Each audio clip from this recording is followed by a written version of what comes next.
Selamat mendengarkan podcast ini. Shalom saudara, salam sejahtera.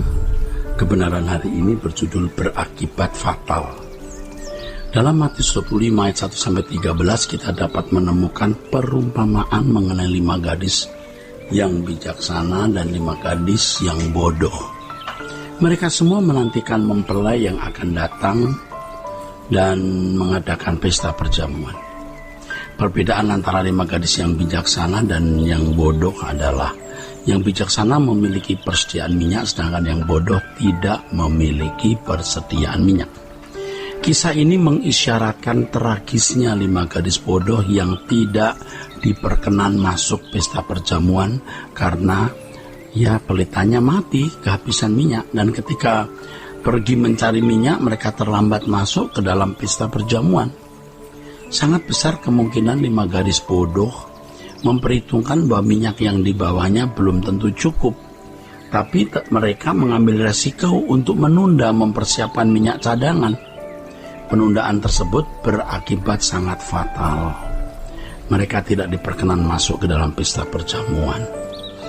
Hal ini sebenarnya merupakan gambaran dari orang-orang yang nantinya akan ditolak masuk ke dalam kerajaan surga. Saudara, ternyata penundaan itu berakibat fatal, di mana mereka tidak bisa masuk dalam pesta perjamuan. Harus diingat, selalu diingat bahwa penundaan bukanlah sesuatu yang boleh dianggap remeh, walaupun untuk hal-hal yang kelihatannya sederhana.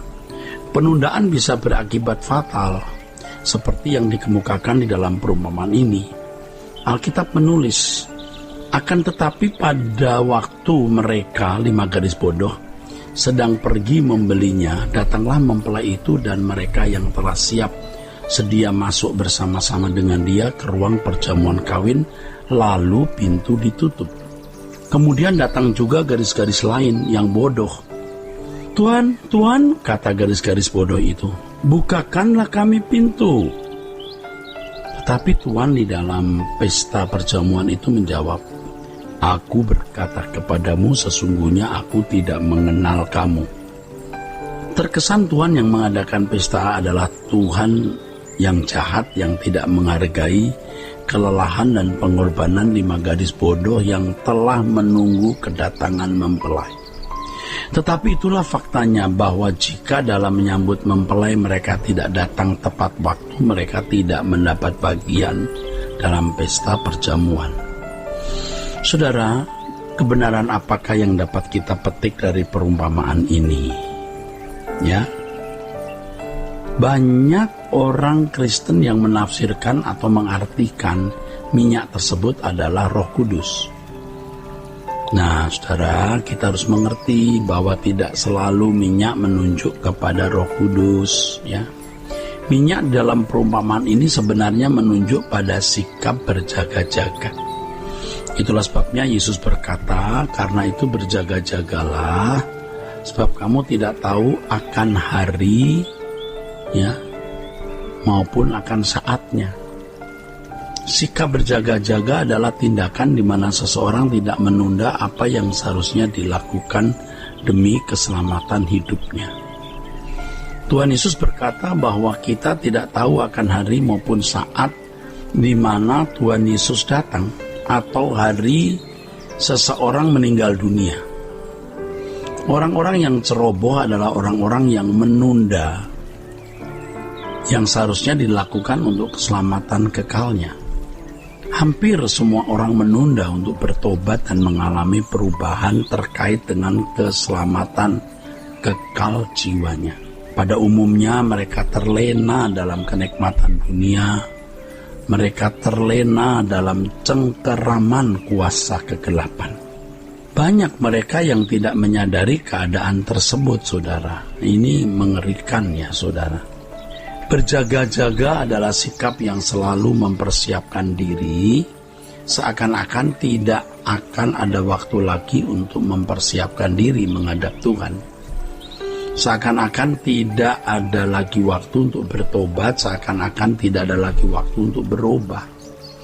Dengan sikap seperti ini, saudara, seseorang tidak akan menunda pertobatan dan bertumbuh dalam kedewasaan rohani.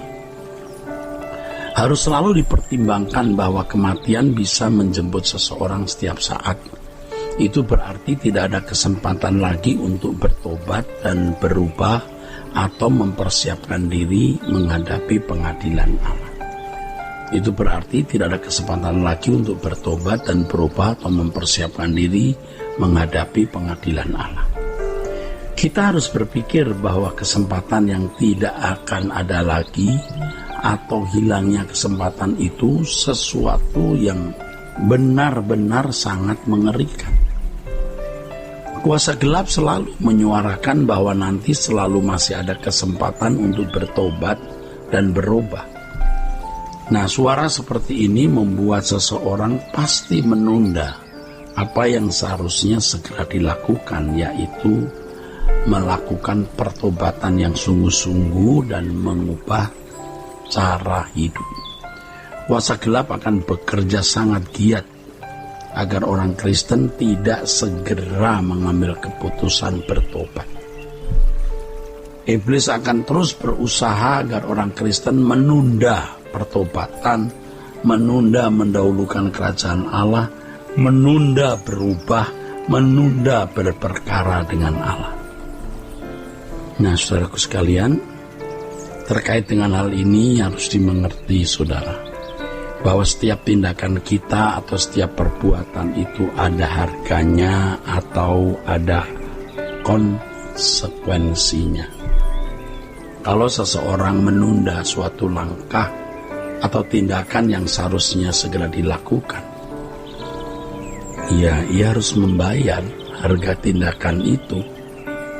Ia harus membayar harga penundaan tersebut. Jadi tidak gratis ketika orang menunda apa yang seharusnya dilakukan. Ya, tidak gratis, saudara. Tidak gratis. Ia harus membayar harganya. Bagaimanapun menunda suatu langkah atau tindakan yang seharusnya segera kita lakukan pasti berdampak negatif, berdampak buruk, dan bisa sangat fatal. Kuasa gelap pasti selalu membujuk orang percaya untuk menunda apa yang seharusnya segera dilakukan pada waktunya. Ya, pasti. Kuasa gelap pasti selalu membujuk orang percaya untuk menunda apa yang seharusnya segera dilakukan pada waktunya. Tidak memanfaatkan suatu kesempatan dengan menunda suatu langkah atau tindakan, itu bisa sama dengan menolak anugerah yang Allah sediakan. Agar kita menerima atau mengalami hal yang baik dari Allah. Penundaan itu sebenarnya penolakan untuk menerima atau mengalami hal yang baik dari Allah. Itu sikap meremehkan Allah, melecehkan Allah, tidak menghormati Allah, bahkan bisa menjadi sikap memberontak. Dan pemberontak tidak akan mendapat bagian di dalam kerajaan surga. Dari menunda, ya, ia bisa binasa atau seseorang bisa binasa. Allah memberikan kesempatan-kesempatan yang di dalamnya ada berkat kekal yang bisa tidak terulang lagi pada waktu yang berbeda, saudara. Itulah sebabnya penundaan bisa dikatakan juga menolak anugerah yang Allah sediakan. Kalau Tuhan menyediakan anugerah, kasih karunia yang di dalamnya kita bukan saja menerima pengampunan dosa, tapi juga proses pembentukan untuk serupa seperti Yesus atau sempurna seperti Bapa. Wah, itu satu pemberontakan. Penundaan itu bisa merupakan tindakan menolak anugerah yang Allah sediakan. Dan ini mendukakan hati Allah. Ya, jangan lakukan hal itu ya, saudara. Tuhan memberkati.